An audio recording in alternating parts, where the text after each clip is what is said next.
What's up, everybody? Welcome back for another video. Today was an amazing Q&A that we had, episode number 50. I'm proud to say that I did my goal. I hit my goal of 50 episodes of the show, the AskNick show. So thanks for being here. We're really glad. And Duke is really glad too. He is right here. If you haven't gotten to meet Duke yet, this is Duke, the official mascot of our show.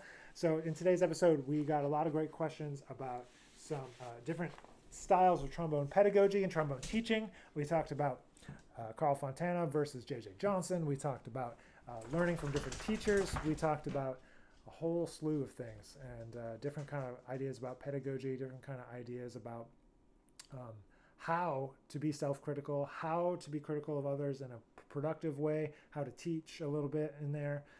Some good questions from some of our UNT students, and it was just a great episode overall. So I was really glad to have great questions, and they were a lot of them were submitted in advance too. So, and so as always, submit those questions in advance down in the comments so we can kind of collect them and have those great questions for the Q&As.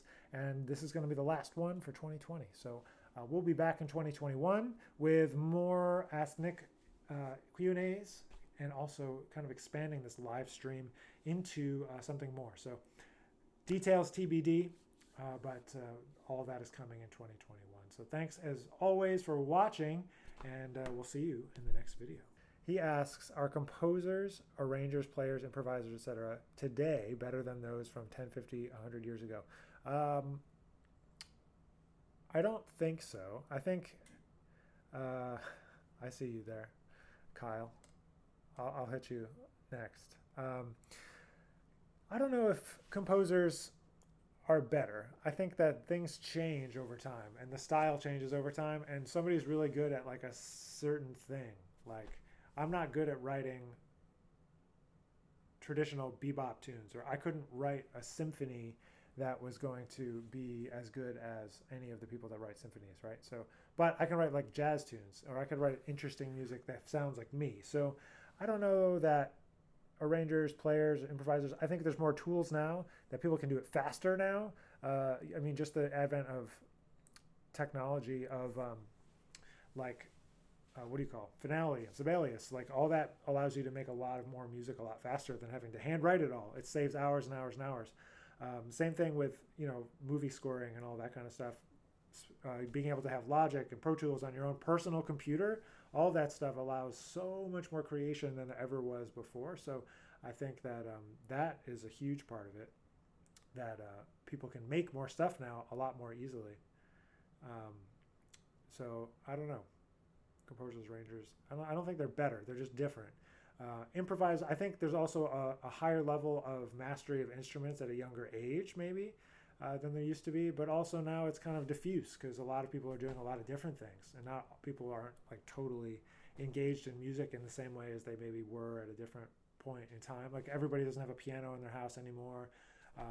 You know, I grew up with a piano in my house because my mom valued that, but having something like that in your house just brings music into your life in a different way. So, people used to have people over just to play, and even at the holiday times, playing Christmas tunes, and just somebody could play some bit of piano, and that's not really a thing anymore so much. But so anyway, I don't know. I don't think they're better. I think they're just different, and I think people get better faster these days than they did before. That's what every generation seems to say. Older generations, like, man, these kids are getting better and better, younger and younger, just because of YouTube and things. They have access to like high level of musicianship. They can see and hear what's happening at a really early age, and then it allows them to get better faster, like especially on instruments that you can learn by yourself pretty easily, like piano or something like that. I mean, obviously there's a lot to it. I'm not trying to say that it's like easier or anything. Kyle's one of our bass trombonists at UNT. He wants to know my favorite movie.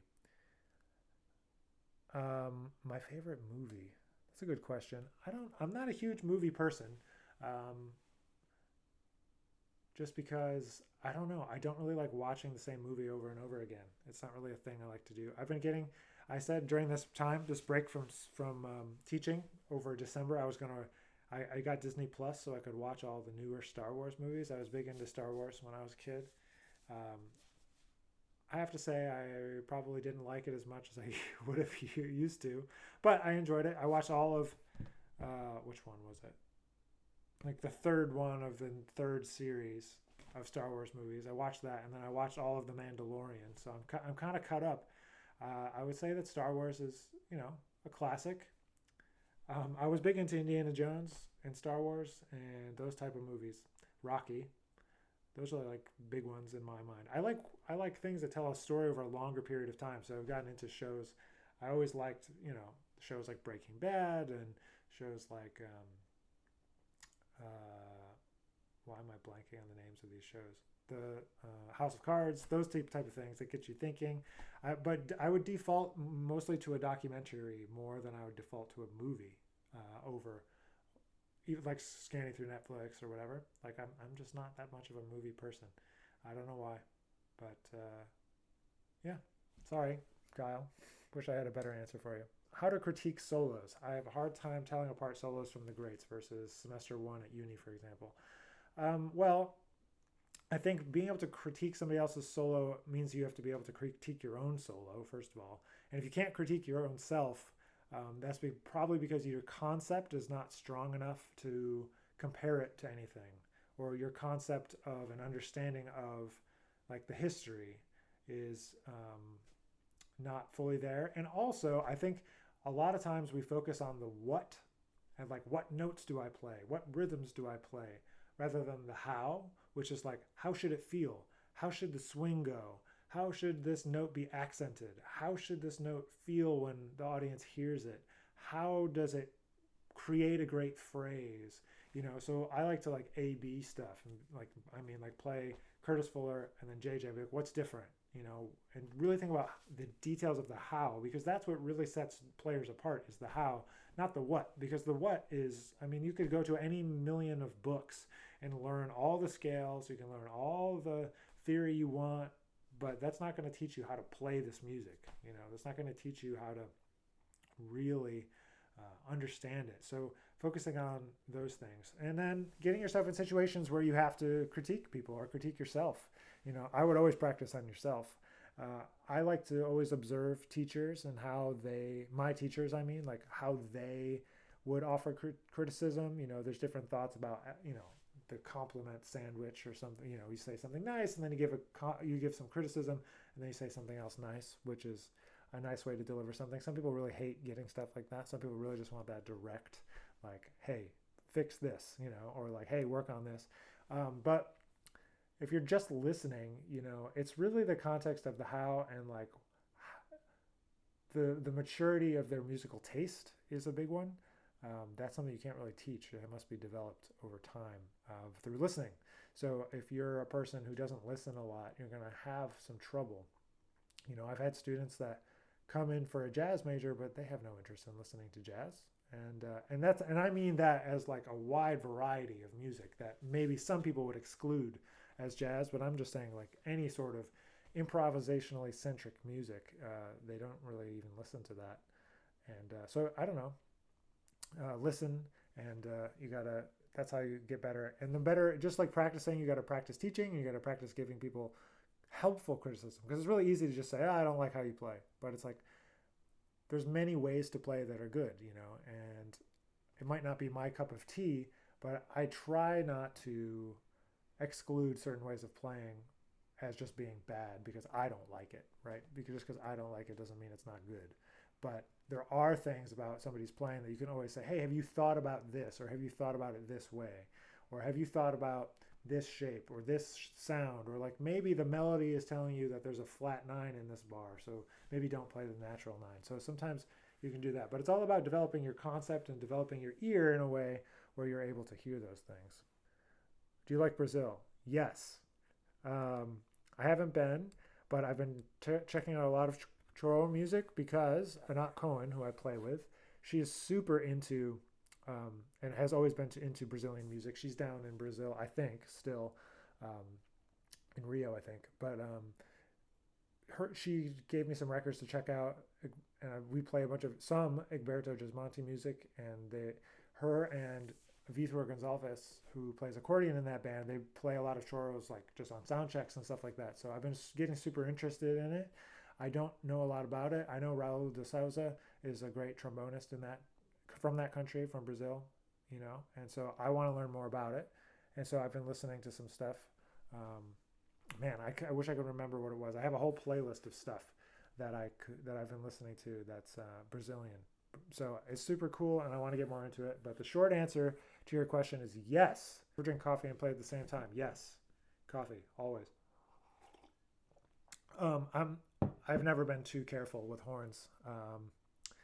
I've to my detriment. I'll say that to my detriment. I'm not advocating that you should not take care of your instrument. I'm just saying that I never have like not done something just because I'm playing or not had a certain drink.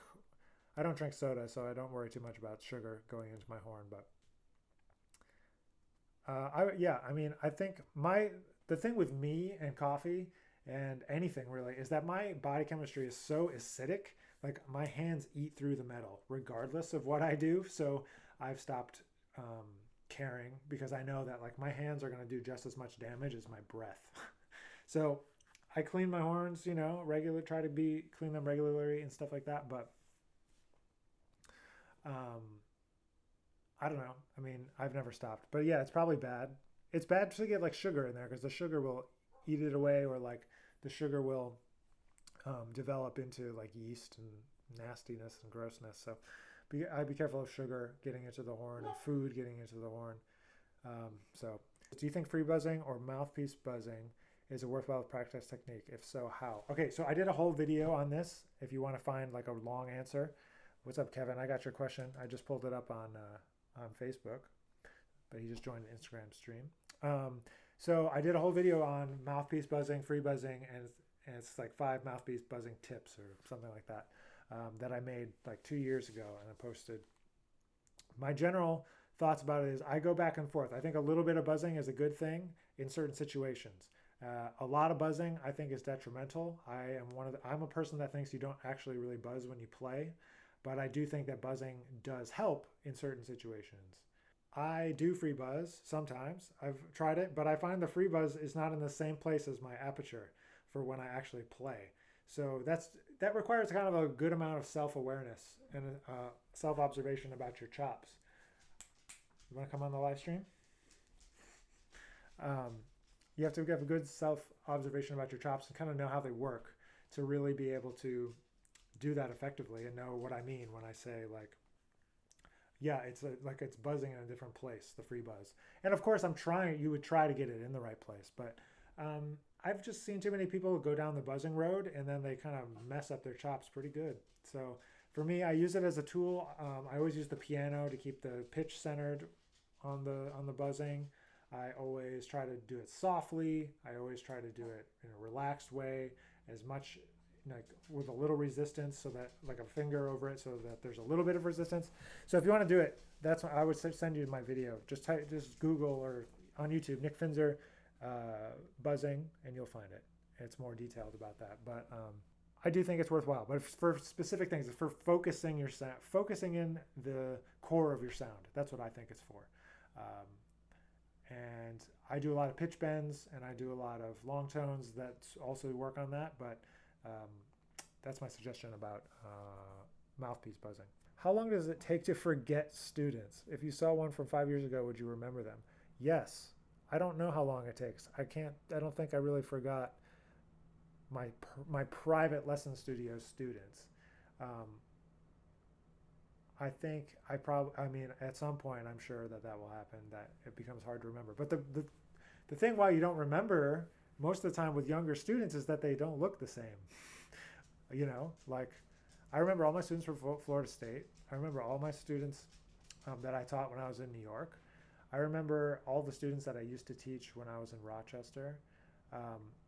Could I name them for you by name right now? No, but a lot of them, yes. And if I really thought about it, I could sit down and think through everybody. But yes, if I saw it. So 5 years ago, I was teaching at Florida State, and I could remember those, my private lesson students. Now, if we're talking about a large class, that's a different story. You know, you can only remember so many names and faces in your life, and so maybe a little sooner on that front. How often do you practice classical music? I would say I practice classical music or classically oriented music at least 25% of the time. technical exercises. I'm assigning duets, and I'm assigning Bach stuff and cello stuff and Rochu stuff all the time to my students. So playing through some of the pieces that they need to be able to do, like the David is a popular one, and all the classics. It's good to be able to have that technique. I don't claim to be a classical musician. I would never put myself up against a great classical musician to play a classical piece or something, but I think it's really, really important to have a good understanding of classical music, and that helps you to play the trombone really well. And if you play the trombone really well, then you can go ahead and play whatever you want when you're improvising. But if you can't have that good technique and that good foundation, it's going to be really hard to express yourself in jazz music and improvisationally. And I really think that they're linked. And I didn't necessarily when I was in college at Eastman, and I had to take classical lessons for 2 years and blah, blah, blah, blah, blah. But really, it's super important. Think about Wynton Marsalis. Great technician of the horn, play the crap out of classical music because it gives you the freedom to express yourself in jazz. Not because classical music is like better or anything like that. It's just the pedagogy is longer standing and the pieces address more specific things than when I just say, play whatever you want when you go to improvise on Green Dolphin Street. So it's a better pedagogical tool a lot of the times to work on technique, sound, all of that kind of stuff. Then you try to transfer it over to jazz. But those classical books, Arbans, all of that stuff is super important. And it's really, to me, it is a function it serves a function to allow you to freely express yourself as an improviser, as a jazz musician later on. He says, with the rise of albums being funded through Kickstarter or GoFundMe, do you think that there's any chance for young musicians to profit off of their work? Yes. I think there's plenty of ways to profit off of your work. Do I think a label is going to pay you for your album? No, I do not. Kickstarter and GoFundMe are just a way to give you access to some funds to get started. There is plenty of ways to profit off of your music. You do have to be creative in what you do. If you're just going to make something and put it out there and expect people are going to come and find it, you're going to be in trouble. You have to. We were talking about this a little bit last week about what entrepreneurial skills are people missing, are young musicians missing, and they're missing that you got to go and go and do these projects. So you have to go and see how much money it costs and how you get it out there, and how maybe work with a label like ours that is really like a mission of ours is to serve musicians who are starting out. That's why we have a label called Next Level that's part of Outside of Music that's specifically for getting people's first records out, teaching them how to do it, helping them fundraise, all that kind of stuff. So it's a really important part. And you got to get it going, you got to get it out there so that you can get on to the next project. Because that first one there's always a big barrier to entry. My first record, but it's not. It's the first in many, It's the first recording of many if you're building a long-term career. I mean, if you're just like, I'm going to make one record and quit, then yeah, maybe it has more significance. But in terms of long-term, you've got to pace it out. You've got to take your time and get that first one done so you can go. But yeah, there's definitely ways to profit off of your work. If you're specifically like selling recordings, that may be a thing where you have to be more creative. I just saw something yesterday that I thought was pretty cool and pretty interesting. And it was a company that was making like acrylic plastic. Hey, sorry, it's Duke. Relax. Making acrylic plastic, like 3x5 cards that had like a Spotify code on it. And you could put any picture you wanted on there. And you just take a picture with your phone and it would launch Spotify. So it would take you right to the streaming page of your music. And I was like, and this is something I've been thinking about for years. Like, we need a new physical medium that can serve as the replacement for a CD, but that isn't the media. It's a link to the media. So if you can figure it out, DJ, what that thing is that people will collect, just like they collect wine or stamps or coins, we need people to like want to collect, and records, but a physical medium that translates that gap to the digital. That's the thing that we need, because nobody wants to have to put a CD on or a record on. Well, some people like to put records on, but records are really expensive to put out. But Anyway, I do think that there's ways for you to profit off of music. You just have to be more creative, think more about just as creatively about the music and as the business side. So as you're trying to find a unique way to present your music, there can be exclusive experiences, there can be non-musical products, there can be all kinds of things, but you have to figure out what your audience might want and try to give them something that they'll connect with. That's what I think. But Kickstarter and GoFundMe are both a tool for being able to build your career, to get it started, because it's like seed money. It's like trying to get an investor to give you seed money to start a business. It's just that first money, because I tell people this all the time. Like, if you're starting a business, you're going to have a startup cost, and it might be $50,000, $100,000, $200,000, depending on what kind of business you're trying to open, like a restaurant. You have to sign a lease and all this stuff. You're on the hook for a lot of money. But with making a record, that's the start of your music business as a leader, putting your music out into the world. And so you've got to realize that every business has startup costs. So your record is going to have startup costs, and it's okay for you to put money in and lose it on the project because you are trying to establish yourself. You don't have fans yet. So while it might have been the case in the past that record labels would pay people, but they would also take all of your rights and take all of your music and own it. Like, companies own Monk's catalog. The Monk estate doesn't even own their catalog, right? It's like, and if they do now, they had to get it back. It's like the companies used to take everything. They give you a small advance to make the record, and they take it all. So, anyone, it's all good. Like, raise the money, connect with your fans. You've got to get the projects out there. Kevin says Charlie Porter is raising funds now for a new album. Exactly. We're all in the same boat. Artists need a little bit of help sometimes. And so what I've always done is, I did a Kickstarter for my first record, took all of that money and put it towards the second record, take every single sale from all of those records. I mean, it's not that many, a couple hundred, right? But it's $20 a piece. That's some amount of money. And you put it towards the next one, put it towards the next one. So it's just getting that first one going. So don't be afraid. If you need to do a Kickstarter, do a Kickstarter, but do it creatively. Don't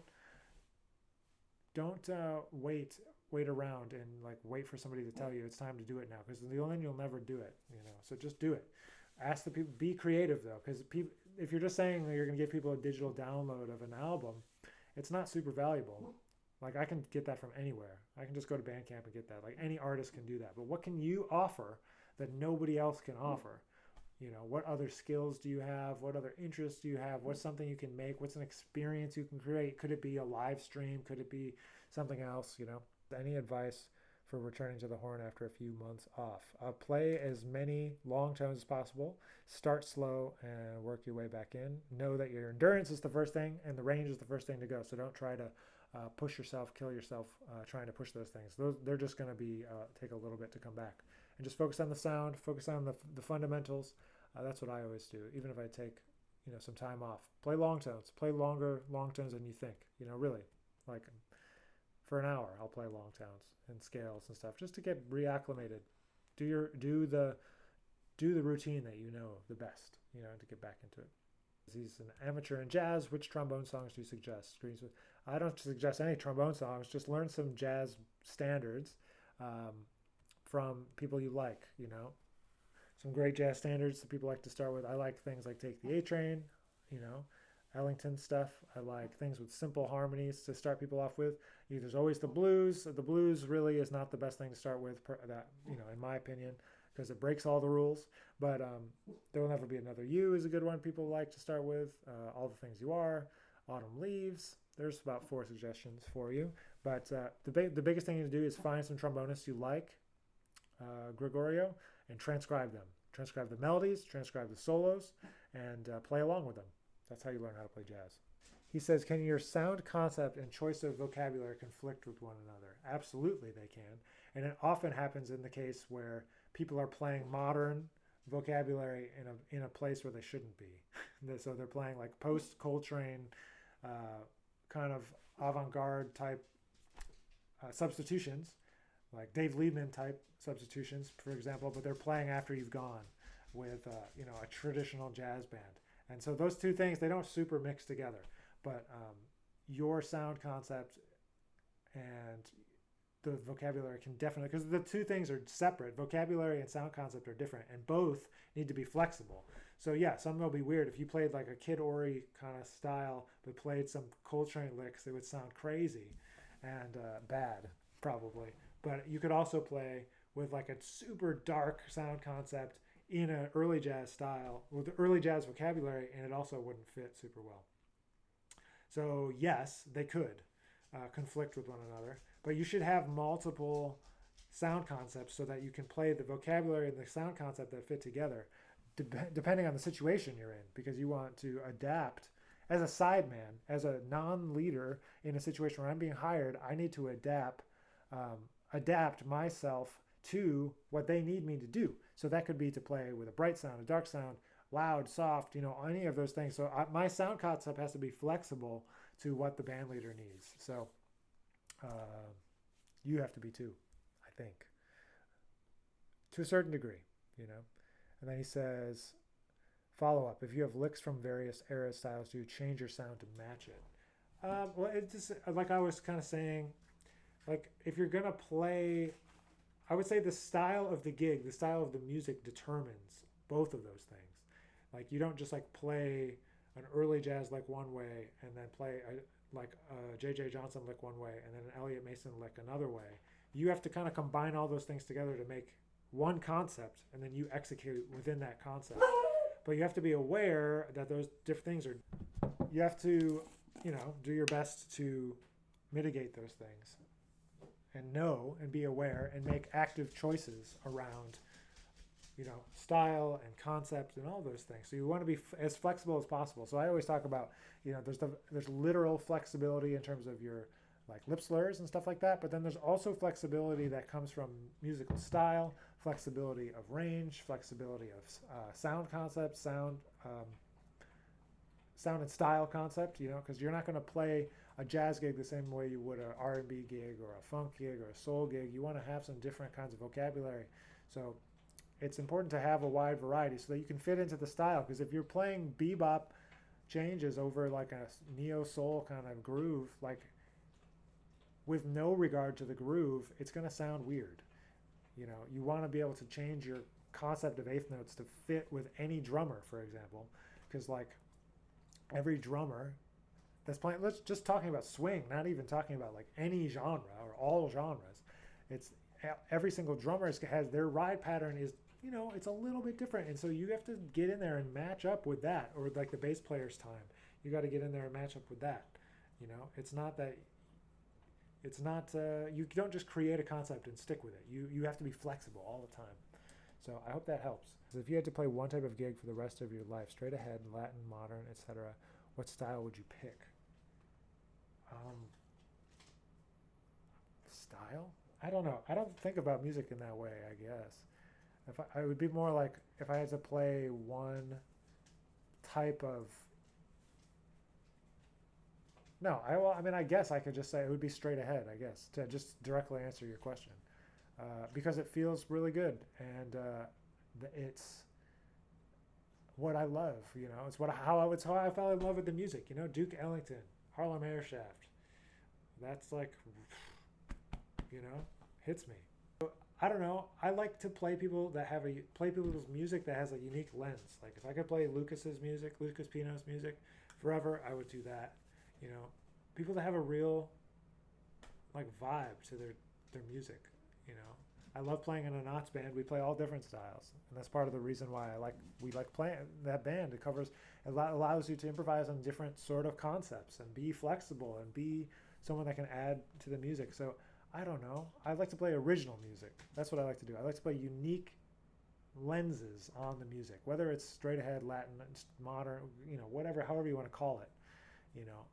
It doesn't matter to me. I want to help someone create a unique musical experience for the audience. Like they have a vibe, and it doesn't matter to me what it is so much as that it's a strong vibe. Like a band leader I used to play with a bunch named Bob Stewart, a great tuba player, played with Gil Evans, played with Charles Mingus, lots of people. Dizzy Gillespie. We had a band that was like a double quartet with a string quartet and tuba, drums, guitar, trumpet and trombone, and that was super fun too. Like definitely more on the free side, but definitely then having to be way more organized when we had the classical string quartet, but they also improvise. It was super cool. It was a unique vibe. That's what I mean. Like anything that has like a thing. That's like Lucas Pino's Nana as a thing. It's like it's building on swing and tradition, but it's modern harmony, but it's still like, you know, coming out of bebop and hard bop. So, and a little bit of free stuff in there too. But so I don't know. I like to play with a band that has a vibe, not limited to one. I don't know, style. But if I had to pick style, I guess I would say straight ahead. How can I become more comfortable with sharing my playing on social media? I'm confident in a live setting, but the permanence of social media, it's got cut off a little bit, but I got to know the gist of the question. Well, you have to not care so much what other people think, and you also have to present it in a way that shows that you know that you're still developing. Same with me. I'm still practicing. I'm still trying to get better. I don't think that the way that I think about something is the only way, or that my way is the best way. You know, with my students, I try to present different ideas, different ways, different thoughts, different perspectives. And then it's up to you to, you know, decide what's best for you. You know, that's why it's like I always try to kick the students out. You know, like they do finish their undergrad, go somewhere else for your master's. You need another perspective. You need another teacher to show you something else. Because I could keep teaching you, yeah, but I'm going to tell you the same stuff. I'm going to, you know, maybe not the same exact stuff, but it's like I have my perspective and I'm going to share what I'm going to share. I'm going to try to get you to think about music in different ways, but you got to get out there and get different opinions. But in terms of your social media, Ben, you know, you have to be cool with people saying you suck. You know, I don't care. Like people hate on my stuff, my colleagues especially, you know, say, oh, why are you posting this? Why are you posting that? Colleagues meaning like people in my age group, jazz musicians, not specifically like a group of colleagues, but, you know, like other trombonists or whatever. And it doesn't matter. That's the thing, is like you have to commit to doing what you want to do. So if you want to post a certain type of video, you want to make a certain type of music, whether it's video game music, whether it's classical music, jazz music, original music, you know, you just have to be cool with like, I am trying to reach for a certain type of person and I'm going to try to connect with them with this music. That's what you have to do. Who is it for? You know, like who is this account for? If you're just putting it out and you think it's for anyone and everyone, you're always going to have trouble because you're like trying to pander to like a group of people that aren't interested in what you do. But if you can identify everything that you do as who is it for first, and then it doesn't matter, because anyone who is not in the who is it for, it doesn't matter if they like it or not like it. Like I make content for jazz trombonists. So if a saxophone player is like, what are you talking about? Blah, blah, blah, blah. It's like, it doesn't matter. This wasn't for you. Don't watch this content. Like, why are you giving me a hard time? You know? Or people that don't like jazz or don't like trombone. It's like, I'm not going to convince you. I'm going to play the way I play as best as I can and share my music with you. And if you don't like it, it's like, okay, that's cool. You know? So that's kind of what I think. That's how you have to get more comfortable, how you can get more comfortable. So other ways is just deciding what you're going to post before you post it. Like I make a schedule. I know what I'm going to post. I know what types of things I post. I know when I'm going to post them. And that's part of my job as a musician that's trying to grow his audience and trying to grow awareness in the macro, you know. Brian says, thoughts on the Gordon Goodwin Big Phat Band. I think they sound really clean. I think Gordon writes very accessible music. I think a lot of young people really like playing his charts, and he's a very successful businessman, and he's done great with, you know, being able to write for Disney, and I think it fits right in that alley, and I think it's super great. And I think anyone that can write music that gets more people interested in the vicinity of jazz music or the jazz music that I like is a good thing. And so it's a little more commercial than my music or other music that I like. It's not my favorite thing. If I had to say list like 10 bands that are my favorite, it might not make that list, but I think he's an incredible writer, really inspiring how much he can put out, and he writes great for film, and I can't do that. He also plays saxophone and piano. I can't do that, you know. So I think and so I think that he's great, and yeah, that's that. And I think they sound like LA, which is a different sound than like the East Coast sound. And that's cool. Everybody has to have different sounds. So Kevin says, I know you're from the J.J. Curtis and Slide School of Trombone Playing. What about the Fontana style? That's one of those things where, like, when I'm talking with students, like, that's not my vibe, and I'll be upfront about it. And I know that my bias lies in more. I guess you could call it fluid, but to me, it doesn't sound clean. Um, so people say, oh, it's so fluid. And to me, I'm like, well, to me, it sounds muddy. That doesn't mean it's not good and it's not impressive. He's an amazing technician. He has so much vocabulary, such an amazing trombonist. Like, I'm not trying to take anything away from Carl Fontana. And, but there's a thing he does that a lot of students pick up that is like a without articulating, and they put a gliss in there. And it's like, to me, it's like the whole thing about a gliss is it should be like an effect, and to use it in the middle of a line is not clean and clear to me, and it bothers me. And that's just because I want that clarity, I suppose. Yeah, I mean, he's an amazing player, but for me, he's not where I would send someone to learn how to play bebop. He has a trombone first kind of approach. Like, the way it lies is very trombone centric, as opposed to like someone like Michael Deese or JJ is playing the vocabulary first and figuring out how to get it onto the trombone, which is more my speed, because I'm trying to think, like, I don't want the trombone to limit me. I want to use the trombone in the ways that it can be used, but I want to play the music that I hear and that I want to play, not that just like is easy to play on the trombone, which sometimes is the same. And I'm not trying to, there's no like I'm not like hard and fast with this as a rule or anything like that. And I mean, there's great solos to be learned, and a lot of things to learn, a lot of things that I can't do that Carl Fontana can do. But yeah, that's not where I send people. But I think that he's like a player, just like I think Rosalino is a player, or Elliot Mason is a player, or Marshall Jilks is a player that's 100% worth transcribing, getting inside their vibe. But like, if you're at the beginning of the journey, I don't know that that's the right thing to start with, if that makes sense.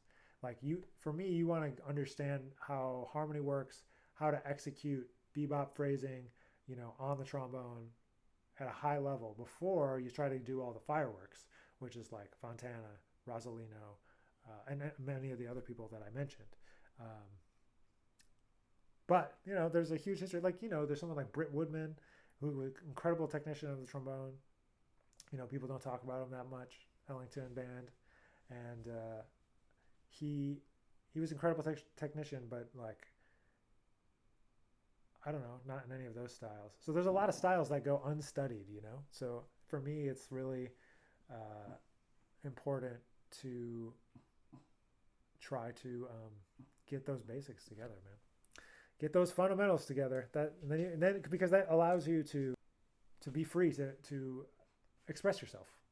That's what I want. I want to be totally free to express myself. That's what I want for my students. I want them to play at a high level, that they can play any gig, and that they can function on a high level and play the music that's in their head. And that's what my role is as a teacher, is to get them, my students or future students, past students, to like be able to play the music that's in their head, and that's hard to do. Have you ever had a teacher try to emphasize his style in a way you didn't like, though? Yes.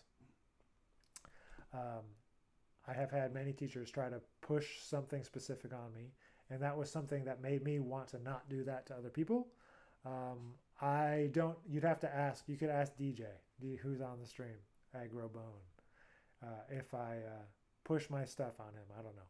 I probably do. I'm saying, like, I can't not be me, and I can't not be, the bias that I have musically speaking is not going to not come out when I make a suggestion about like how they might get better. And back to the criticism question, like how to provide constructive criticism, and yeah, there's other teachers that are like way into the Fontana thing, and it's just not my thing. I don't know. Nobody's pushed it on me, but also I kind of pushed back on teachers. But my teacher was Steve Teray, and he's on that vibe. Like, if I played some Fontana stuff, he would tell me a lot of things. I won't, you ask him. He can tell you. I was learning the drum spin going. It's not going well, DJ. I've got a drum set in my office a little while ago, and I haven't had much time to practice. The pandemic has led me not to go into school unnecessarily, just for, a precaution and whatever. But I've been trying to learn the drums. I got inspired to try to learn the drums because there's a amazing duo recording of Confirmation. It's Michael Brecker and Chick Corea, but Chick is playing drums. And that I heard this when I was at Eastman, and I transcribed it and I used it for a project. And I've been, man, I need to learn drums. Since 2008, that would have been. I've been like, man, I got to learn some drums.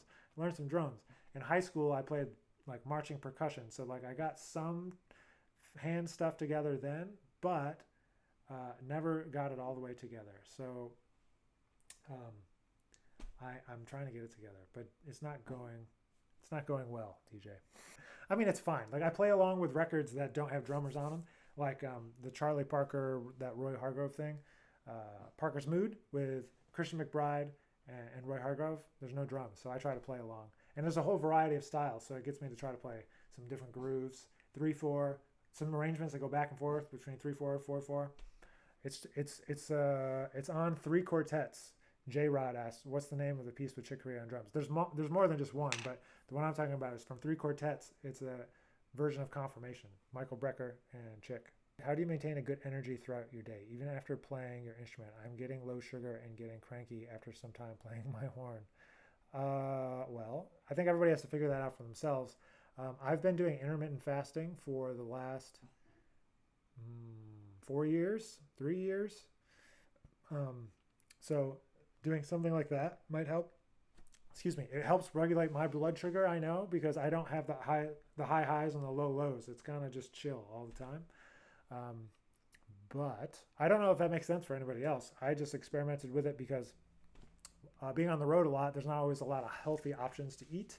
So I just figured that it was actually easier for me to just not eat at all and get used to not eating at all. And it's been great, actually, for me. But it's not great for everyone. And people think I'm crazy. That it's like, oh, you're going to fast? You're nuts. I'm like, no, it's just you don't eat for a little while. And so anyway, so I don't really get hungry unless I eat sugar and pasta and stuff like that. Then the next day I get hungry. But so to help balance the sugar out, I don't drink soda. I try not to eat candy or cookies and all that stuff. But right now it's holidays, so some of that has happened. So I am hungry today. But like right now, it's almost 2 o'clock on the East Coast, and I'll eat at like 4. So I don't know. That helps. But I'm not a nutritionist, so don't take my advice as gospel, please. For me and my body type, I have to do a lot of cardio. I used to be a good amount heavier when I was in college at Eastman. I was like 250 or something, and now maybe like 200 or 190 something. I don't know. I haven't gotten on the scale in a while, but yeah. And so I know my body type. I have to do a lot of cardio to like stay going. I have a slow metabolism, and it runs in my family. So So the one thing I will say about exercise, you have to find something that works for you and that you'll stick with, because like most people are like 100% and then nothing, 100% and then nothing. But you got to find something that works, that you can do every day or every other day. And I always just tell myself I got to do it more days than I don't do it. So 4 days a week, or 8 days out of 14, whatever it is. And always just more times that I'm not doing it. It applies to practice too. I need to practice more days than I don't practice. At a certain point, it's just like I need to be doing it most of the time. So that's kind of how I do that. But you got to find something. But the one caveat I want to say is, when that was happening, when I was really the first time focusing on physical fitness and health around 2008, 2009, got into lifting weights, and it did end up causing a lot of tension for me in my neck, and it was affecting my trombone playing a lot. And so I noticed that it was because when I was lifting, I was like clenching my neck, and it was really not good for my trombone playing. So I don't know. I just warned people. So people I'm like, oh yeah, well, just this happened to me. Just watch out to keep the tension, at a minimum, because at least from my viewpoint and how to play the trombone, you should play with the least amount of tension possible. So anything that causes more tension to me is like worth getting rid of. for me. So that happened. But that I still lift. But when I do lift, I just have to be more careful about making sure to stay relaxed, not clenching like my neck and my throat like when you're lifting, or this way, whatever. But so hopefully that might help. Thanks for being here as always, everybody, and I will catch you next year in 2021.